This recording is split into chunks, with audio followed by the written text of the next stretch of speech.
ये कहानी शुरू होती है आज से 2 साल पहले, जब मैं अपने कॉलेज फेस में था और मैं अपने कॉलेज में एक 54 केजी का बहुत ही स्किनी लड़का था और मैं हमेशा से अपनी फिज़िक और अपनी लुक्स को लेकर बहुत ज़्यादा इनसिक्योर था।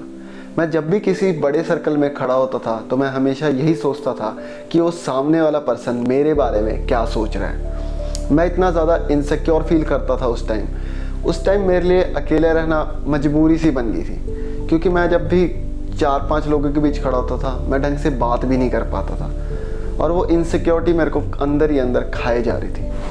फिर मेरे एक दोस्त ने मुझे जिम से इंट्रोड्यूस कराया और 3-4 महीने रेगुलर जिम जाने के बाद जिम जाना सिर्फ मेरे लिए एक हॉबी नहीं थी, वो मेरी लाइफ का एक पार्ट बन चुकी थी। मैं जिम कोई एक अच्छी फिजिक बिल्ड करने के लिए नहीं जाता था, मैं जिम उस रियलिटी से एस्केप करने के लिए जाता था। मैं जब भी जिम जाता था मुझे लगता था कि मैं इस मटेरियलिस्टिक वर्ल्ड से कट ऑफ होकर एक अलग ही जोन पॉजिटिव ओरे में आ चुका हूँ। अराउंड 8 महीने कंटिन्यूस जिम जाने के बाद मैंने एक ठीक ठाक फिजिक अचीव कर ली थी, जिससे मैं बहुत खुश था। और फिर मुझे याद है मैंने सेकेंड ईयर के 4th सेमेस्टर में अपना पहला फ़ोन लिया था और थोड़े टाइम इंटरनेट पे एक्सप्लोर करने के बाद मुझे पता लगा कि बॉडी बिल्डिंग कंपटीशन टाइप की भी एक चीज़ होती है जहाँ सारे अपनी फिजिक शो करते हैं, अपना कॉन्फिडेंस शो करते हैं। तो मैंने सोचा यार इतने बड़े स्टेज पे हम भी जाएंगे, मैं कहा इतने सारे लोग मुझे देखेंगे। तो मैं ना हमेशा से लाइफ में बहुत ज़्यादा एम्बिशियस नहीं हूँ, मेरे कोई बहुत बड़े ड्रीम्स या टारगेट नहीं कि इतना पैसा कमाना है, एक लेवल अचीव करना है। मुझे सिर्फ ये है कि लोग मुझे जाने कि there is a person name Hrithik Mishra.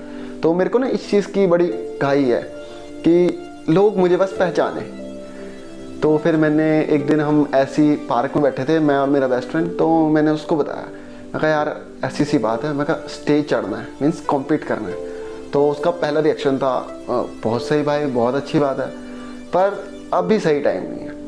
कह रहा देख एक अच्छी फिजिक बनाना और एक कॉम्पिटिटिव लेवल फिजिक बनाना में बहुत बड़ा डिफरेंस है और अभी तू उस मतलब तेरी वो कंडीशंस नहीं है कि तू compete कर सकता है। फिर उसने मुझे एस्टिमेट खर्चा बताया कि भाई इतने से इतना तेरे को पड़ जाएगा। तो मैंने कहा यार ये तो फिर पॉसिबल ही नहीं है। तो देखो मैं ना बड़ा डीमोटिवेट सा हो गया। मैं रात को सोच रहा, मैं कहा यार अब तो मन बना लिया था, मैं कहा स्टेज चढ़ना है, कॉम्पीट करना है। और मैं कहा यार ऐसे और उस पर्सन का ना मैं हमेशा भाई थैंकफुल रहूँगा कि उसने मुझे ना हवा में नहीं चढ़ाया कि नहीं भाई जा तो जा, क्योंकि अगर मैं उस टाइम कम्पीट करने जाता हूँ तो भाई मैं बहुत गलत फंसता। उसने मेरे को देखो बिल्कुल फैक्ट्स बताए कि भाई ये ऐसे होएगा। तो भाई मैं तेरा हमेशा इस चीज़ के लिए थैंकफुल रहूँगा। और फिर मैंने सोचा यार कुछ तो करना है, मैं कहा अब तो ड्रीम बना लिया। मतलब ना वो स्टेज चढ़ना मेरे लिए थोड़े टाइम में ऐसे हो गया था कि यार वो चीज़ ना मुझे अंदर से खा रही थी कि मैंने कम्पीट करना है तो करना है। मैंने अपना माइंडसेट बना लिया था कि जाना है कम्पीट करने। तो मैं बड़ा सैड सा हो रखा था कि यार कुछ कर नहीं पा रहा मैं। तो एक दिन ऐसे ही घर पे बैठा था मैं, तो मैंने मम्मी को बताया कि मम्मी ऐसे कंपटीशन खेलना है मैंने। तो देखो मेरे घर वाले मेरे को ना हर चीज़ में बहुत सपोर्ट करते हैं, कहते तूने जो करना है ना तू वो कर। पर मेरे को पता था कि मैं इतना बर्डन नहीं डाल सकता। अगर मैं डालता तो मेरे घर वाले मेरे को पूरा सपोर्ट करते कि चल हम कर देते तेरे को। पर मेरे को चीज़ अच्छी नहीं लगी कि यार मैं अपने घर वालों को कहूँ कि मेरे को ये सब चाहिए ला के दो फिर मैं स्टेज जाऊँगा। तो मैंने कहा मम्मी ऐसी सी बात है, मैंने कंपटीशन खेलना है। और मम्मी उससे तो यार कौन ही कुछ छुपा सकता है, मम्मी को तो देखते ही पता लग जाता है। तो मेरी मम्मी ने कहा मुझे, कह रही अच्छी बात है जा तू, कह रहे फिर तू एक स्टेप आगे तो ले, तो कह रही तू ट्राई तो कर। अगर तूने सोचा कि अगले 2 साल में जाएगा या 3 साल में तू कम्पीट करेगा तो तू कुछ तो कर कि हाँ चल मेरे को 10 नंबर पे जाना है, मैं एक सीढ़ी चढ़ गया आज 3 महीने में, फिर अगले 3 महीने में एक सीढ़ी चढ़ रहा हूँ। तो एक एफर्ट तो डाल फर्स्ट स्टेप। अब तेरे को कोई प्लेट में थोड़ा ला के दे देगा कि अच्छा जी ऋतिक जी आपने कंपटीशन खेलने जाना, ये लो कर दिया हमने आपके लिए सब। कह रहे ऐसे कुछ नहीं होगा, कह रहे तेरे को खुद एफर्ट्स मारने पड़ेंगे। तो फिर मैंने कहा ठीक है। तो फिर मैंने अगर आप मेरे को काफ़ी टाइम से देखते हो तो आपको पता होगा कि इवेंट भी लगाता था मैं। मेरा फर्स्ट व्लॉग करके एक वीडियो है, देख लेना।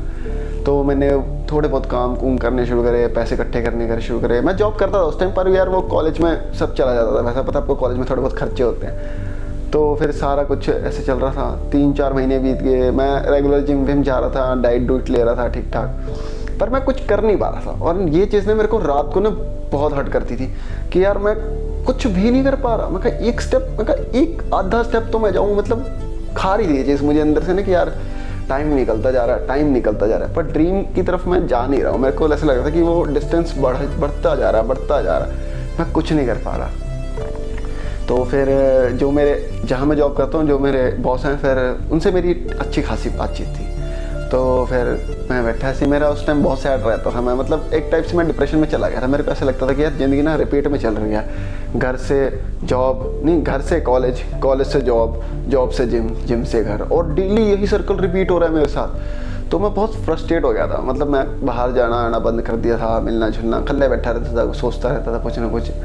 तो फिर ऐसे ही मैं बैठा हुआ, तो मैंने कहा क्या हो गया, आजकल बड़ा ऐसे ऐसे उखड़ा उखड़ा सा रहता है ये वो।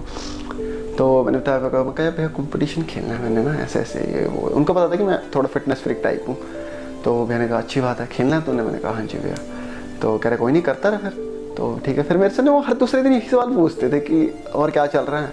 तो मैंने फिर बताता था, मैं कभी कंपटीशन खेलना है। कह अच्छा खेलना है, कह रहे करता रहे। फिर मैंने कहा यार, मैं कहा यार नहीं, मजाक तो नहीं उड़ाते, डेली बसते फिरते। फिर एक दिन मैंने पूछा कि कंपटीशन खेलना है। मैंने कहा भैया खेलना नहीं है सिर्फ, मैंने कहा जीतना है। तो फिर कह रहे अब बनाया ना तूने माइंड सेट, कह रहे खेलने तो सारे जाते हैं, एक गोल भी तो होना चाहिए तेरा। फिर भैया ने कहा चल कुछ करते हैं। फिर अगले दिन तो बस इतनी बात हुई, फिर वापस घर चले गए।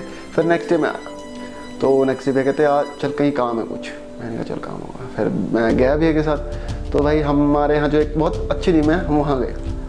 हाँ मैं तो खुश हूँ, मैं कहा यार, मैं कहा बड़ी गलत, मैंने फर्स्ट टाइम देखी थी, मैं इतनी बड़ी जिम। मैं कहा ठीक है भाई, मैं कहा बड़ी गलत जगह है। तो फिर वहाँ मेरी मेंबरशिप दिला दी। और मैं हैरान, मेरे को कुछ नहीं पता क्या हो रहा है क्या नहीं, पर मैं खुश इतना था अंदर से कि मैं फट जाऊँगा।